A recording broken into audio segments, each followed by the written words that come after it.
Yes, it's Mike, and for my infamous speech, I decided to do Oskar Schindler. I decided to do Oskar Schindler because he was both infamous and famous. He started off infamous, and then later on in his life, through his actions, he actually became famous. I'd like to start by saying a quote that he said, "Beyond this day, no thinking person could fail to see what would happen." I'd like to begin with a background of Oskar Schindler. He was born the 28th of April, 1908. He was born in Madakarvi, which was a part of Austro-Hungary. By age 27, Schindler's parents have gotten a divorce. In 1928, Schindler married his wife, Emily Pelez, who was the daughter of a very rich German farmer. All throughout Schindler's life, he always tried to start businesses and make new businesses, and they always failed on him. And no matter what he did, he could never make money. Most of his businesses went bankrupt, and they failed ultimately until World War II rolled around. After after Germany invaded Poland, Schindler was able to grant himself access to a factory, which he then, with his associates, was able to get 1,000 Jews. During most of Schindler's time in this factory, he had an accountant by the name of Ichtok Stern, and he helped Schindler run the business, and it wound up becoming successful.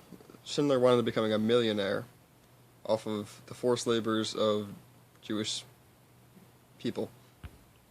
Schindler loved his wealth, and he became well respected by the Nazis and all the German higher forces. On multiple occasions, Schindler was also invited to high-end Nazi elite parties, and because he was a very outgoing man, he was able to convince these higher politicians and Nazi generals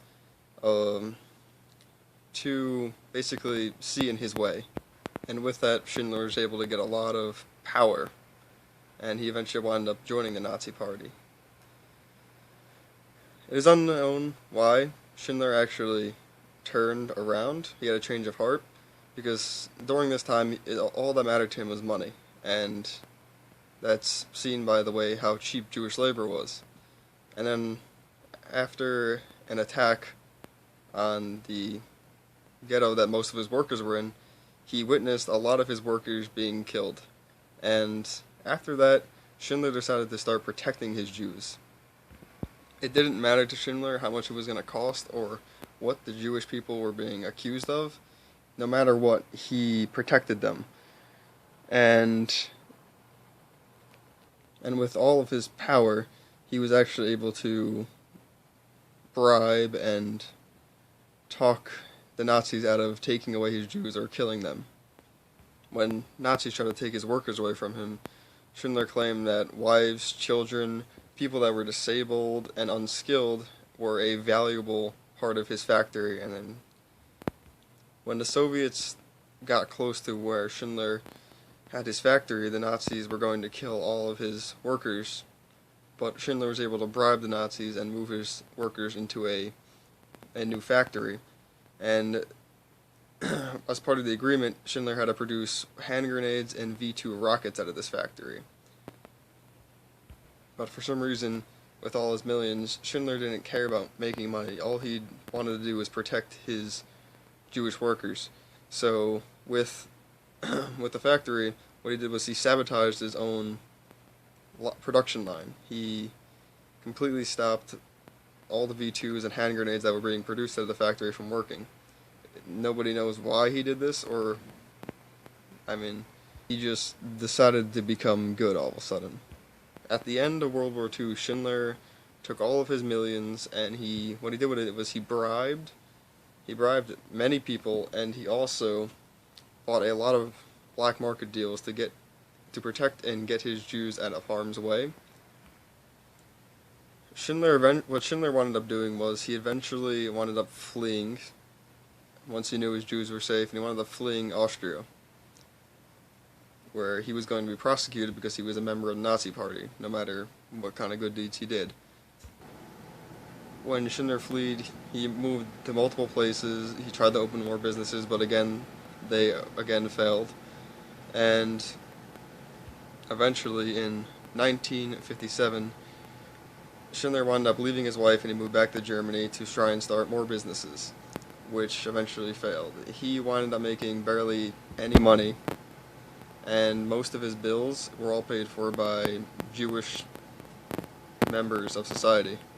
In 1971, Schindler wound up moving in with some friends of his, but due to a heart condition he actually had to go into the hospital for a while, until October 9th, 1974, where he eventually died at the age of 66. On Schindler's deathbed, he said that he wanted to be buried in Jerusalem because that was where all of his children were. Schindler actually became one of the only Nazi Party members to actually be buried in a Catholic cemetery on Mount Zion. Schindler was a complete millionaire, and he died penniless, all to protect his Jews. And I think that that's pretty extreme, and that he dropped all those bad things he used to do and then became very surprisingly good and saved 1,200 people's lives. And to end the video, I would like to say another quote by Oskar Schindler, which is, "I was now resolved to do everything in my power to defeat the system." Hope you guys enjoyed, and I'll see you next time.